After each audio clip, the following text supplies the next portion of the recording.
All right, Success for Life podcast back. We're on a two. I've packed all of a sudden with podcasts. This is usually my downtime, as you can imagine. We're getting towards Christmas, but I'm all of a sudden packed over these days with it. I'm excited with my guest today, Joey Drolshagen. This is going to be a lot of fun. So kind of hang on to your seat. This guy, we're in the green room telling me about how he's hang gliding. He takes life by the throat and he goes after it. So I'm excited to talk. This is going to be a lot of fun. Welcome, Joey. Welcome to the Success for Life podcast. Oh, great to be here. Really excited to have this conversation. Even the minute we got in the green room there, it just sparked this whole thing. It's going to be a great conversation, David. Thank you. No problem. It's great to have you on. All right, so we're going to talk about the mind today, and we're going to dive into it, and we're going to dive into the subconscious of the mind, the conscious of the mind. I've done a few podcasts on the mind, so and everybody has a slightly different take of how they're doing things, and so I really want to dive into it. First, before we get into any of that stuff, tell us a little bit about your background. What you did before and how you got into this. Absolutely, David. And, I grew up in a very low-income, blue-collar family in Detroit, Michigan. 5 kids. My mom worked all night as a court reporter, dictating and full-time. And my dad worked in heavy equipment and just beat the heck out of himself with, knee replacement, hip replacement, multiple back surgery. And I saw them exhausting themselves and living under that burden of stress and everything else my entire youth growing up. And I swore at 9 years old, I had an instance happen. I went over a friend's house and hung out, and his dad gave us $20 and told us to go to Dairy Queen, take our bikes to Dairy Queen. My family, you had to save up to do that, and so I noticed that difference in energy. And I went back home and it was like, man, I'm not living like this. You people are not doing something right, as a 9-year-old kid, right? And then I went into my adult life with those same struggles over and over again.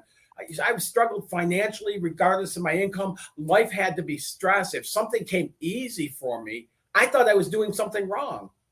Like I thought I wasn't following the path right if it unfolded with ease, And I started going through that. And at 22, I became a student of the works I do today. And as I stepped deeper and deeper into that over the next almost 3 decades, I've learned so much about the total mindset, the conscious mind, the subconscious mind, and then that programming within the subconscious mind, which is all of our conditions, habits, paradigms, all that. And that's that voice we hear in our head that when we get an idea to do something, it'd say, well, who do you think you are? How are you going to do that? Look at where you come from, and that thing that continually pulls us back into the struggle. And I could do nothing different about that until I learned about that motherboard in that subconscious that hosts all of that conditioning. That's playing that's the voice we hear in our head. Once I started understanding how to shift that and how to reprogram that, all of a sudden doorways started opening.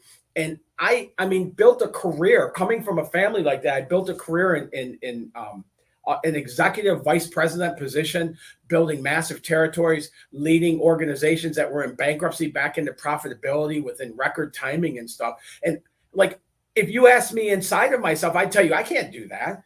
There's no way. I don't have the ability to do that. But shifting that subconscious opens up doorways. And so then I resigned from corporate America about a decade ago.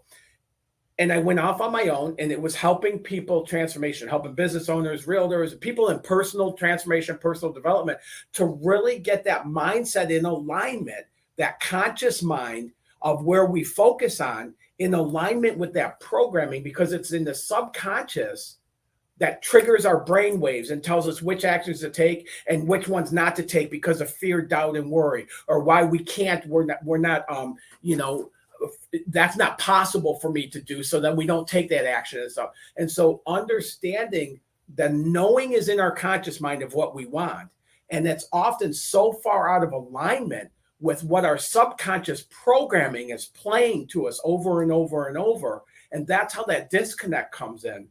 So does that make sense, David? That makes perfect sense. Yeah.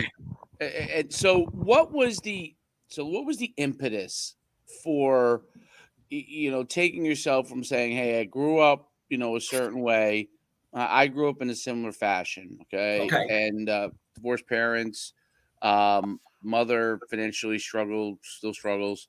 Father was a teacher, and obviously with the divorce, all of a sudden went from teacher salary, whatever that is, but to now having to pay for a home he doesn't live in, and obviously family, going back and forth. So I understand, and the whole thing was about just, hey, you just gotta get a job, put your head down.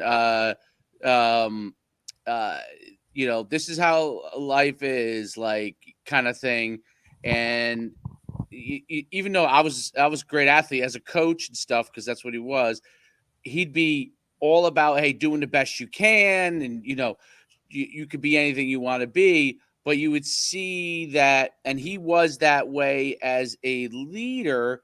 But as far as from a financial standpoint, it was like there was no, and it's because of how he grew up, right? They grew up poor. Yeah. So it becomes ingrained in his head. So he was this great leader outside of that, like with leading kids, and instilled that in me. But from the financial standpoint, created a limitation, which then begins your programming. Every time you start to prosper, you look over your shoulder, is there some sort of trick going on here? How am I prospering, right? And you started to talk about that. So I want to dive really into that. Yeah, absolutely. Where is this? What is this programming that happens to us, good or bad, right? Because there are people that who come from a lot of money, have certain programming financially, but maybe not relationship wise, or maybe not, you know what I'm saying? I do. So what is that programming wise? What is that like? And what is the impetus for people to start to move out of that realm? And that's great questions, and you covered a lot in that. I know. You pick whatever you want. And so one at a time, Joey. Yeah, let me go back. So the impetus for me was really, it was nothing more than my entire life falling apart. I had a 20-year marriage I should have never been in, but I kept trying to people please and keep it going, and everything else that should have ended after 6 months or a year, but it kept going, and I had that happen. And so I was going through a divorce. I had a 9-year-old child at the time who was in Michigan. I was in Wisconsin. I was separated from. So when the divorce happened, it split him and I, and that's since worked out. But it was that I was using alcohol to cope with how miserable my life was, to cope with the fact that I could not achieve what I truly wanted to achieve in my lifetime. And I didn't know what else to do. And so I started using things like food and alcohol. And then what really capped it all off is my dad passed away. And then within a year, my mom just didn't want to be alive without him, and passed of natural causes. And I found myself an orphan, and all of that was enough for me. Now, I'd already been doing these works, and I had been in coaching programs, and I had been in, school. I was getting certification after certification in coaching and stuff. But none of that really rose me up. It was when all that stuff happened and my life literally fell apart that I was like, man, I don't want to live like this anymore. And within that spark, and right about that same time, I have done a lot of work with things like The Secret and manifestation and law of attraction and all of that stuff, alignment with church things. I'm also a minister, so I deliver Sundays. So I had all that stuff already going. But once I understood the subconscious mind and how we can never get beyond our conditioning, I started realizing that's what's trapping me right there. And so that's when I started deep diving into looking at that subconscious. And all it really is it's all of our conditioning that we've received from the time we were born through even right now, you and I are receiving conditioning. And so what happens is we receive conditioning that helps support living the way we want. It helps support how to walk through our fears. It helps support, and it changes that voice that we hear in our head. As we shift our subconscious conditioning, we start hearing different tunes and tones coming from that voice in our head that says, who do you think you are? You can't do that. Look at where you grew up. Look what's in your bank account. Look at that. And it plays over and over and over. It just keeps freaking spinning. Well, what happens is when we reprogram it, and I've developed the SMT method, which is subconscious mindset training. David. And the whole purpose of that is to help. The program will take you through so it bumps us up against that conditioning that's causing us limitation, so that we can then perception shift. We can shift perceptions on that. We can start shifting that conditioning and putting new empowering conditioning in place of it. And instantly, and when I say instantly, what took me years, my clients achieve in weeks. It starts opening up that avenue to greater opportunities and greater potential in our life. What is, you mentioned a method, absent? I never heard of it. So as I developed it, it's called. I'm actually going to be. I was telling you in the green room. I'm going to be in Times Square in a couple weeks with up on the marquee in Times Square based on the works I've done. But I abbreviate it, call it SMT method, and it stands for subconscious mindset training. So you and I both know there's a lot of different coaching out there, and a majority of coaching that's available to people is to give them this list of things to do, give them the ABCs of what to do, right?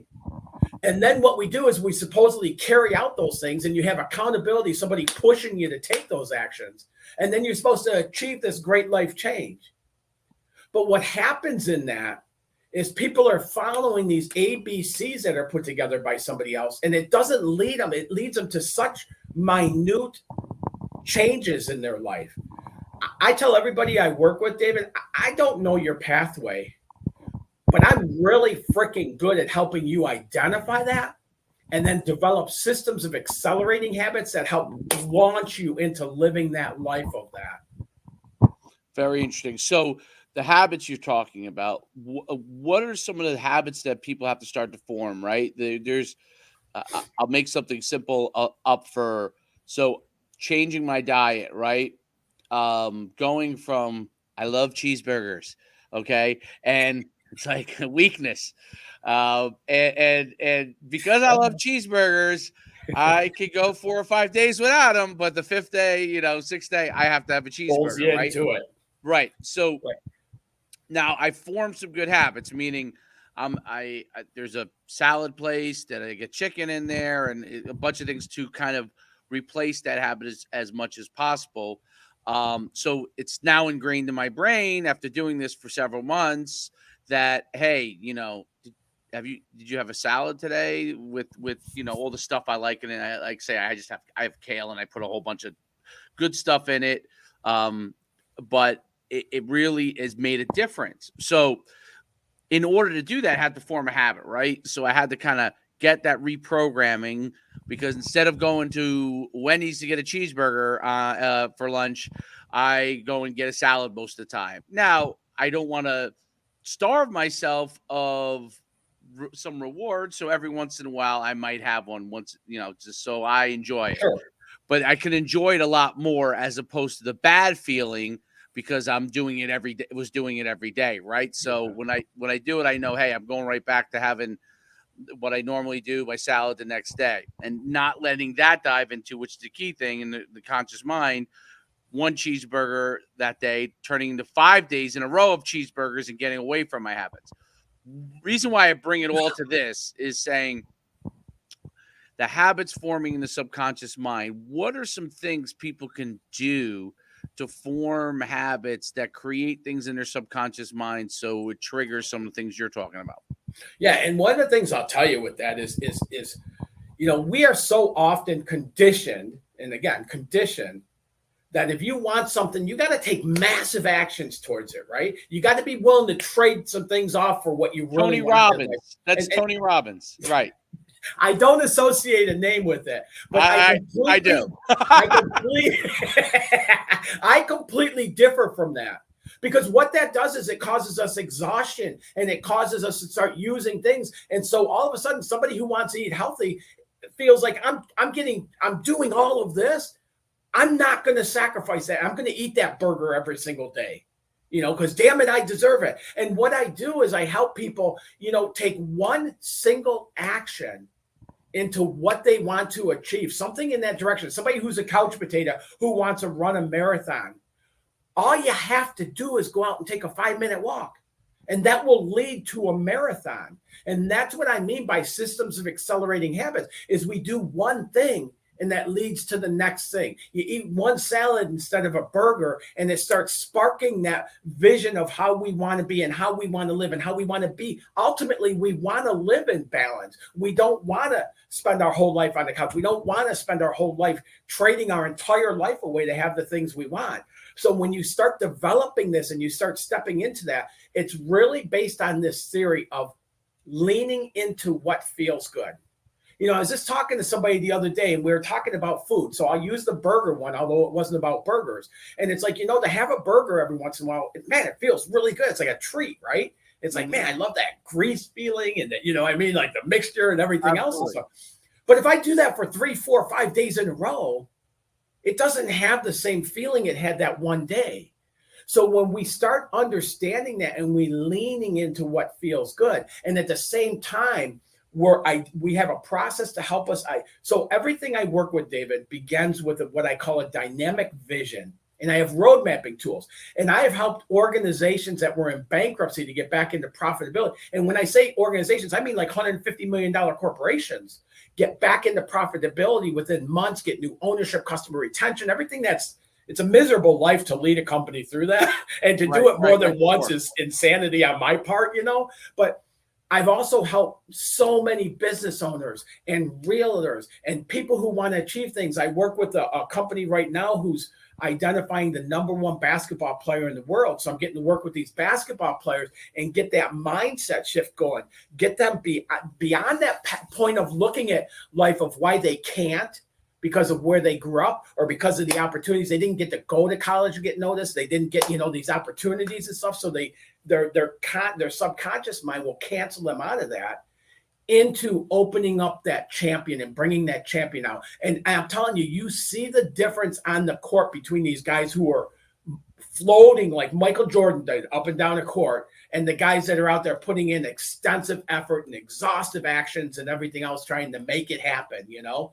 And everything I do where I differ from so many coaching programs, I don't have your ABCs. I help you develop what those are that then we start working on shifting into systems of accelerating habits. We do it all vision-based and we start opening up things. So one of the things I'm very well known for is helping businesses scale very quickly, but maintain a healthy life balance and not give up your family and your health and your well-being and everything else in order to have that business there. Interesting. It sounds like I need you. So we will talk after this. We'll go back to the green room. I don't often say that too, because I interview over the last 4 years. I've been interviewed probably 1,000 people, but it's something that's obviously I think you hit on a couple of really good points there. So they always talk about, and you might be familiar with some of the, you know, our motivational speakers of today, Grant Cardone, Gary Vaynerchuk. They're all different. Gary Vaynerchuk, Bradley. I mean, I'm just naming a few. They all have their value in different ways, right? Yeah. And they all talk about different ways of going about it, which I think for people who consume that marketplace, right, who want to succeed, I think it could be confusing for them. And I enjoy listening to it because I've been an entrepreneur for over 20 years, and I've gone through my highs and lows, but I always look for like a nugget. You know, people are looking for the answer from these guys.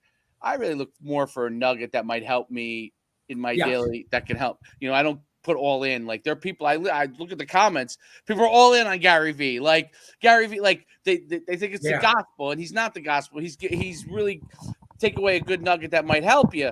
So the reason why I talk about that is their overall theme. Now, not Cardone. Cardone's theme is a little different. But Gary, let's talk Gary for a second. Gary's theme is, 50,000 posts a day on social media. This and that. And I'm viral on social. I got a 600,000 followers in this Twitter account, 230,000 followers in this. Yeah. And all I have found that you're doing really well. Right. And all I found that it really does. Now, obviously, it's helped my business. Okay. So I that part he's right on. But all I found is that if you don't have control of certain things within your life, you end up just spending all your time doing this instead of going business. And why I say this is he's talking about hustle. And I always think to myself, if you're not doing things smartly, you're going to hustle your way to bad health, and you're going to hustle away. And I'm a football coach for 20 years. Mm-hmm. I see what at the college level, many of my friends, college football is so in the NFL. It's so all encompassing. It's so those guys are so all in. They're working basically 20 hours a day, and they're losing their health. So what does it matter if you have $10 million a year if you're going to die 5 years from now, right? Or you lost your family because you gave them none of your time. You lost your family, right? That's a big, big thing. And I talked about this actually yesterday a little bit with my guest. I just know him as Billy Shoes, but he is a gentleman that was paralyzed as a college student, and he's now built this business from the ground up. And we talked about scaling, and we talked about doing it smartly and how you could do it where you don't lose yourself and all that kind of. I thought he had really good insight in that standpoint. Yeah. And so you see all this stuff out there. They're like, go harder, go faster, go more. And what does it all lead to? Are we trying to accelerate our deaths? I mean, is that what we're trying to do? It leads to exhaustion. It leads to burnout. Like, here's one of the things that I found. And let me just tell you, over the past 30 years, 28 years or whatever, I've invested like tens of thousands of dollars into coaching programs. I've done multiple, like one-on-one and groups and this and that and everything else and stuff. And one of the things, it took me a long time to learn this, but one of the things I started looking at is there's these people who find their success pathway, right? Grant Cardone, I like all three of the gentlemen you talk about. I look up to them. Yeah. But they're not my pathway. Correct. What they've taught me really is to identify my pathway, because do you know what percentage of people that do the coaching programs and everything else? I don't mean to be disrespectful at all, but do you know what percentage of people ever achieve the same results that they have? What? Less than 1%. I believe it. And the reason being is their pathway works for them. Man, Tony is the most intense person. And I haven't met him. He's the most intense person I've ever met. I don't have that intensity. I can't follow that massive actions and get. I'm getting excited here, but I can't follow massive actions and get results out of that. I get burnout and I get fatigue and that's why the whole specialty of what I do and where I differ from all of that, I don't know your ABCs. I'm really freaking good at helping you identify your pathway. And I have systems set up in various ways to do that so that you walk away knowing your pathway to success. And what works for you, David, will never work for me. And it'll never work for somebody else and somebody else. And that's why I tell people I use my history and what I've learned and how it's impacted me as a way just to motivate people. But you have your pathway that you're on. So the best I can do is help you identify what that is and do so quickly. And that's the reason the name of my company is IFGT Life Coaching. And the IFGT stands for It's Freaking Go Time. And that's really what it is. It's time to get in there, identify what that is, make those shifts. And all of a sudden, every client, almost 1,000 clients over the past decade, every client starts having breakthroughs with out of the blue opportunities and things working out in ways that they could not have constructed through their logical mind. Massive actions, all that stuff and everything is incorporating our logical mind at a whole new level. But the way to ease and the way to open that stuff up in our world and the way to do so quickly and the way to scale quickly and whatever it is that we want to do, it doesn't come between our ears. So we have to tap into and utilize all of our mental faculties. And two of the ones I utilize a lot that are really skipped over is our imagination. When we develop that vision, we're utilizing our mental faculty of imagination. And then we have things like intuition and things like that. And when I'm going massive, when I'm going 150 miles an hour, my intuition is silent. I don't hear it at all. Does that make sense?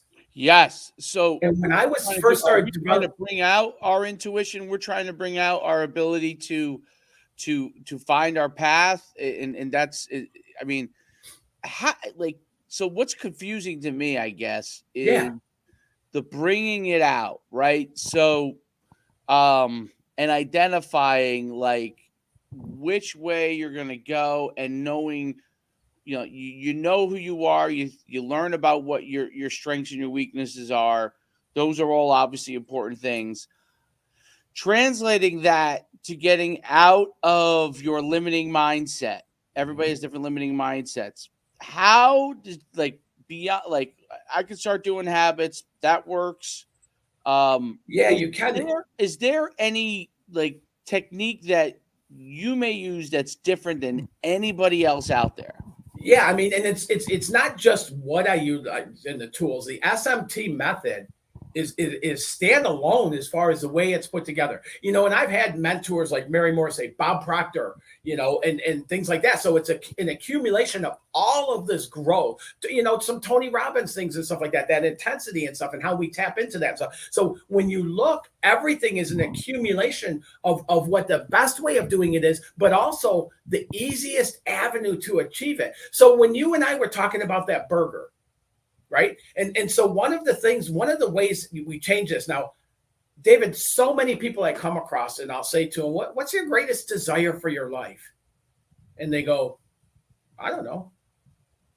Right? Yeah, And what happens is we start living by the situations, circumstances, and conditions that come up in our world have such a high influence on us because we don't have anything else that's driving us. We get caught in the busy work instead of the vision. We do. So now when we develop a vision for what that is, you could take that person who's eating, and I'll tell you, everything I do, I was like the guinea pig for. Everything involved in the SMT, I was the guinea pig. I ran 150 miles an hour. I had two businesses and traveling every single week for building territories and building a house and the builder's license and the pilot's license and all this at the same time, which led to that burnout. So I was doing all of that stuff, going 150 miles an hour, and life was so freaking hard. So when I talk about this stuff, I have firsthand experience with it.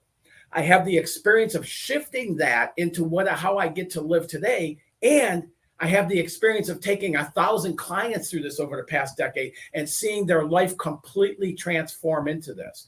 So what did you do to shift it? What did you do to shift it for yourself? There's an entire process I followed, but the first part of it was my awareness of how miserable I really was. And then once I developed a vision, I call it a dynamic vision. I had road mapping tools and stuff. But once I developed this vision for my life and I saw myself lifting, working out and having a body that showed I worked out, and living healthy and having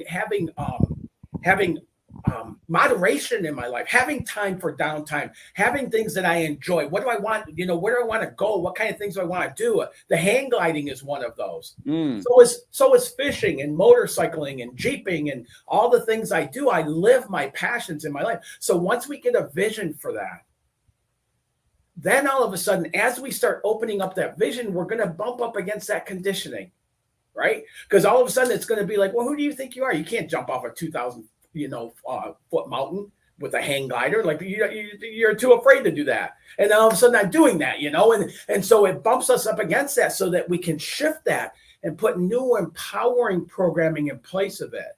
And there's an entire process I take people through, but overall, in general, that's the process we follow. Interesting. So have you ever heard, who Lou Holtz is? Yes. So Lou Holtz had in I can't remember which book it was, but in one of his books he had wrote that, and it was very humorous because he had lost back many years ago. He lost his coaching job, was fired as an assistant, and he started writing down. He was home and he started writing down all the things he wanted to do in his life. Yeah. And he came up with like 8 things. And he wrote that down and he showed it to his wife and he was all excited. And his wife you have to put one more thing on there. And he said, what? Get a job, But he had 100 and he always has great stories. But yeah. He had these 108 things. What was really interesting about it was of those things, and this when he wrote this book, it was, as a time it was about almost 15 years ago, maybe 20 years ago when he had written it at the time. He had done like 104 out of the 108 things in his life. Nice. So what was interesting, it always sticks with me, a simple thing like just what are some of the things you like to do in your life, and just writing all of them down by actually writing it down and visualizing it. He created the impetus to be able to start making it happen without him actually, he hadn't even yet taken an action, but now in his head, these were things that at some point in his life, he wanted to do. Yeah. And I guess you could always revisit that, right? You just have this, in his case, a piece of paper, right? Yes. And in your life, as you knock down one, let's say, you're going to live, let's say, hopefully you live 90 years or 85, 90 years, maybe more for hopefully some people. But let's say you lived 85, 90 years. You started that when you were 25, 30. If you think about out of 100, let's say it's 100 things. If you did 3 things a year, 4 things a year, you would do all of them by the time you would. And this is where it gets a little mixed up, and it used to for me, because I used to hear stuff like that, and I go, man, I want to be that way. Like I got excitement. I want to live this exciting life, And then I walked away going, man, what's the matter with me? Because I would get one of those items there, and my voice would be saying, well, who do you think you are? You can't do that. Come on, like, be realistic, right? That's one of the things, that's conditioning, And I couldn't get over that hurdle. And so what happens a lot of times, I describe things as like the masses, the 82% of the people who never achieve what they really want to achieve in their life at the level they want to. So they live much more mediocre lives. They settle. Where, okay, I want this, but really I'm going to take this, and that's okay, and I'm going to be okay with it. They settle. And then there's the crushers, those top producers, the people who achieve what they want to achieve, and they make it look easy doing it. I used to be one of the masses, and I live like that. And David, I didn't know why. I didn't know what was the matter with me with that. But what happens is, when you look at the thinking model of the masses, is as soon as they get a spark of an idea, they instantly, that voice starts speaking up, and it beats it up.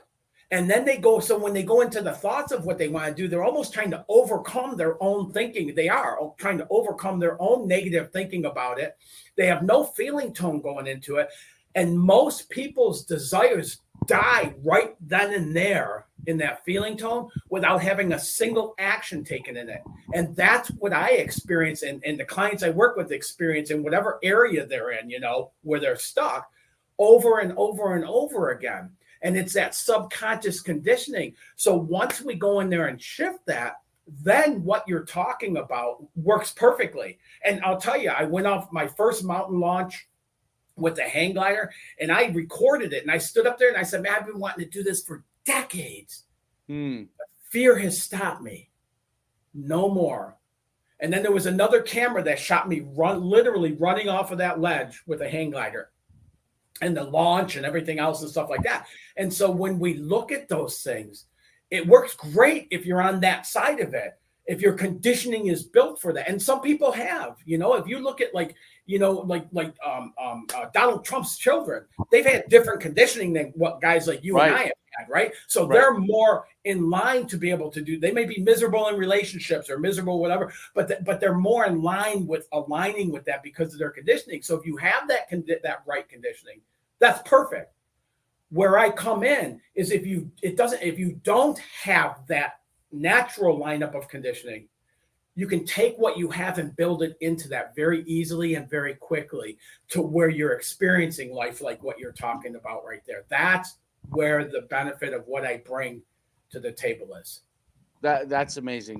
That's that jump to being able to think an ideal of what you want to happen and to be able to make it happen and to do it in a comfortable fashion in your own way. It sounds like really what you're trying to help people do versus trying to be like him or like her. And because you're not them, you're not going to do what they do. And their pathway is not going to work for you no more than your pathway would work for them. So it's identifying. So instead of, the robotic conditioning we get from school, again, everything we talk about, I can bring back the conditioning, Right. but that we both do this work. And if you do a certain level of it, okay, then you get to pass and go on. And if I don't, then I have to repeat, and we set up that robotic follow A, B, and C. Follow this model, boom, boom, boom, robotically, right? And we're taught that through school. We're taught that through.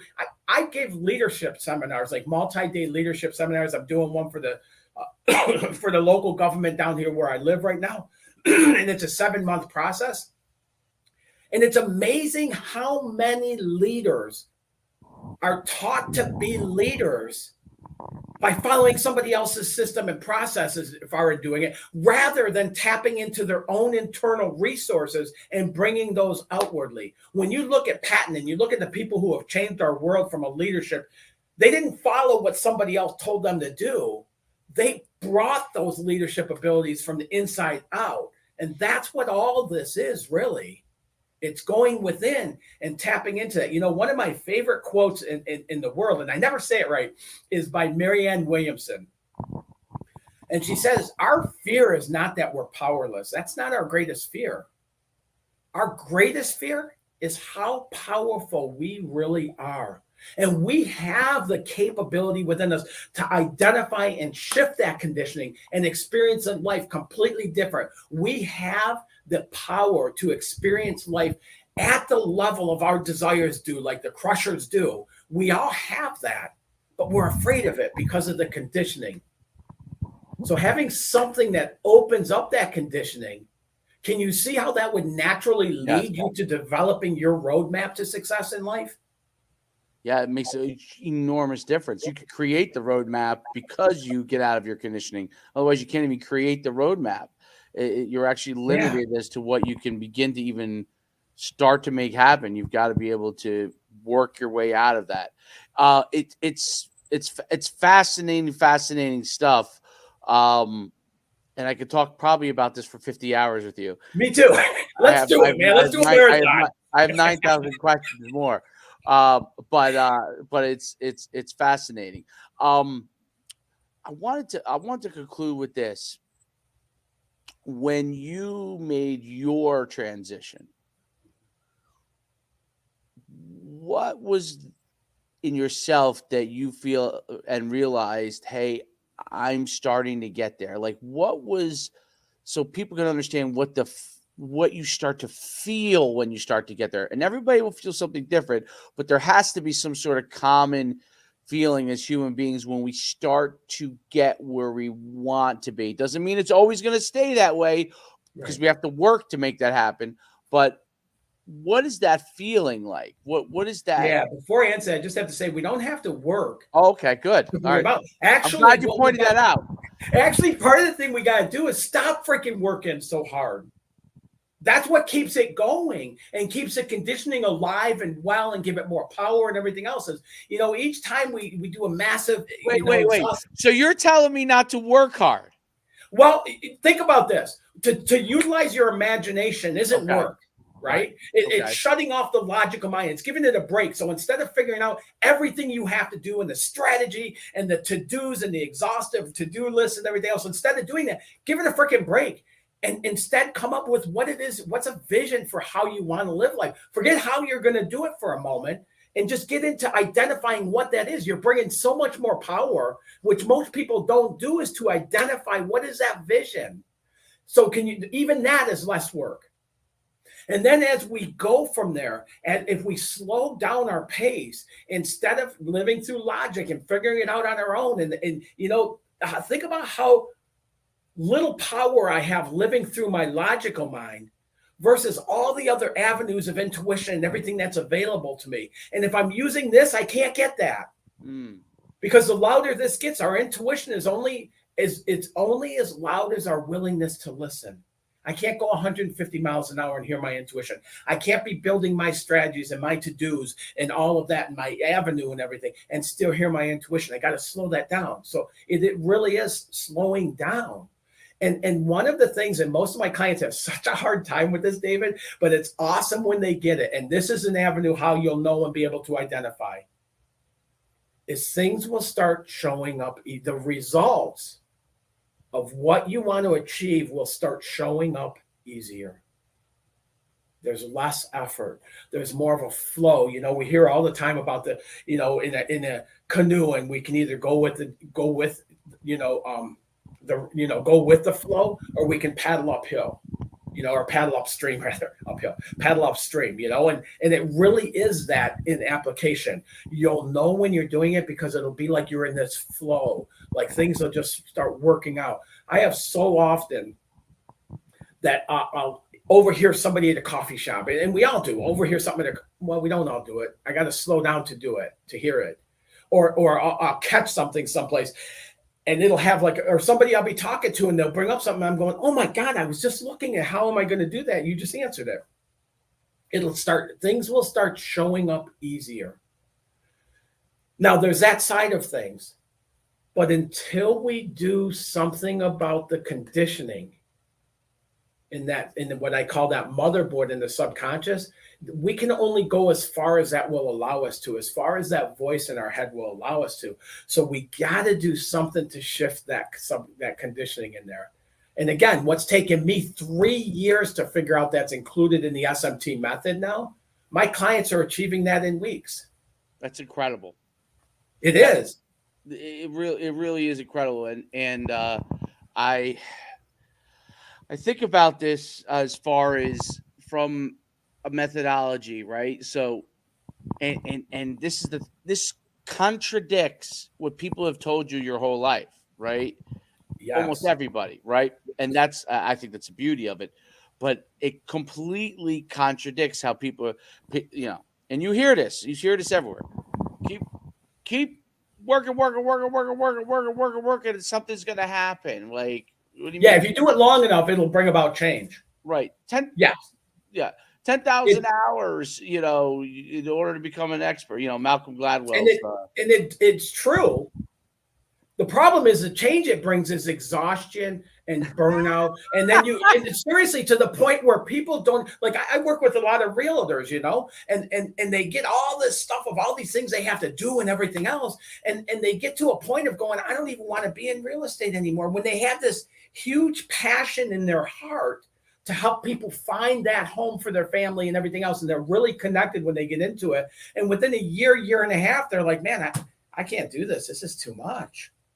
And they don't have to live that way, though. So it does bring change. It's just not the change we want to experience. And I am opposite. When you look at how we're programmed, so many coaches and coaching programs are right in alignment with that programming. Work hard. We'll give you the ABCs. We'll scale your business. We'll tell you what to do to succeed, to be successful. I don't want somebody telling me what I need to do to be successful. I want somebody to show me how to figure out how I achieve success, because success is a very personal thing to me. And it's about me and what I perceive to be success. So somebody else can't tell me how to achieve that because they don't know what that means to me. So you said that you're a minister, right? I am. God. Okay. God. And I'm a minister that cusses and rides a Harley and has tattoos. Okay. That's okay. That is, God does not judge that. He doesn't. Back, right. Where does religion fall? And everybody's different. So I'd rather ask from your standpoint, at least. Yes. Where does religion fall for you in this whole kind of process? And I'll tell you, this is nowhere. Religion falls nowhere in this. Spirituality is everything for me. Everything I do is based on spirituality. It's based on that connection with higher sources, whether people refer to it as universal, whether they refer to it as God, whatever it is, and utilizing all of that power, which is so much more, has so much more capability than what Between My Two Ears has. So it's tapping into that. Interesting. Do you think that religion can be a positive for developing getting out of that limiting mindset, or a negative? Meaning, do people create it as an albatross on themselves? Or I guess it depends on the person. Maybe I'm answering my own question. Well, we're kind of going personal too, because what I would tell you, for me personally, religion is conditioning.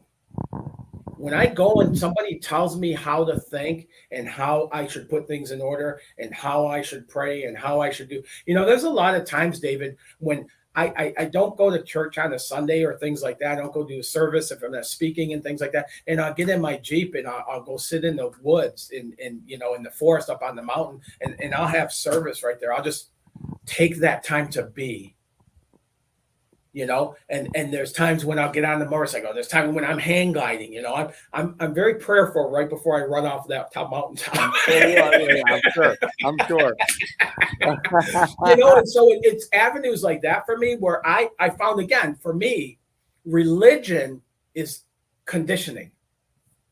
Interesting. Spirituality is where I start developing a one-on-one relationship with that power that be in my life. I choose to call God, but universal power, universal principles, things like that and stuff. It's where I start taking that and people can explain it to me, but I make my own decisions on building that one-on-one relationship. Interesting. In the end of all this, what kind of results for people working with you? What are they achieving in the end?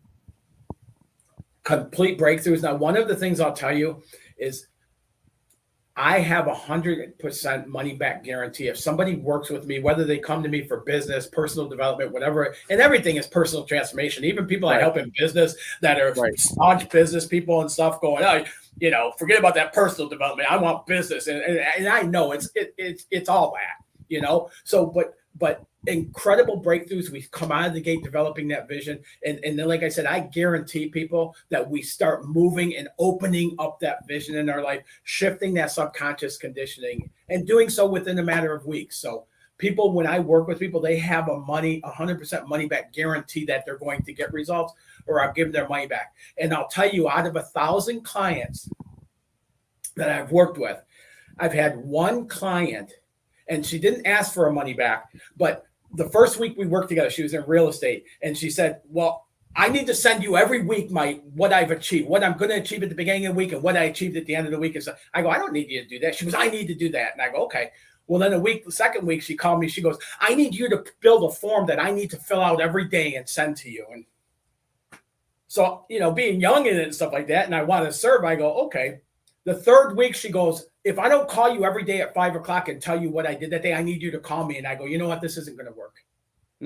You're looking for somebody to push you into taking action after action after action after action. And you'll never get the results of what I want to bring out for people in doing that. So what if we just cut past here and I should have picked, and that taught me, because now I look for that. And the people who are so dead set on that, I can't help. If they're so dead and locked into that conditioning that they won't hear of anything else is even possible, I can't help them. Interesting. Very, very, very interesting stuff. Well, I'm mind blown. Tell people where they can find you, follow you, get a hold of you. What's the best way? Anybody can go to Joey Drolshagen. You can go on any of the social medias, things like that, pick me up. I have a website called ifgtcoach.com. The IFGT stands for It's Frickin' Go Time. And then anybody that wants to take it from here and have a conversation like this, David, they can go to coachwithjoey.com and schedule a 10-minute conversation and get on the phone directly with me. And we'll have that conversation and see what's going on for you. We'll see what's possible. I can give you some tools to start moving you that way. And if you're interested in hearing more about what I do and interested in that, we can go to the next step of that. But it's just a 10-minute conversation to say hello. People can say, hey, I heard you with David, great conversation. Or I heard you with David, I think you're full of shit. Whatever they, whatever they want to say, something like that, because I'm open to all of it, and then spark that. Because I've had people call me up and go, man, I heard you on this interview, and I think you're full of it. And I go, okay, why is that? And we hang up the phone maybe over 10. It might have been 15 minutes later. But the person has a spark of a new idea that they can apply then in their life. So even in that, I'm open to. That's awesome. Well, thanks for being on the podcast. It's been great having you on. I learned a ton. And we hopefully will see you soon. I'm definitely going to maybe book my 10-minute conversation with you and go from there. For the Success for Life podcast, I'm Coach Schuman with Joey Drolshagen. Thanks so much for being on today, and have a great day. Thank you, David. Awesome conversation. Really enjoyed it.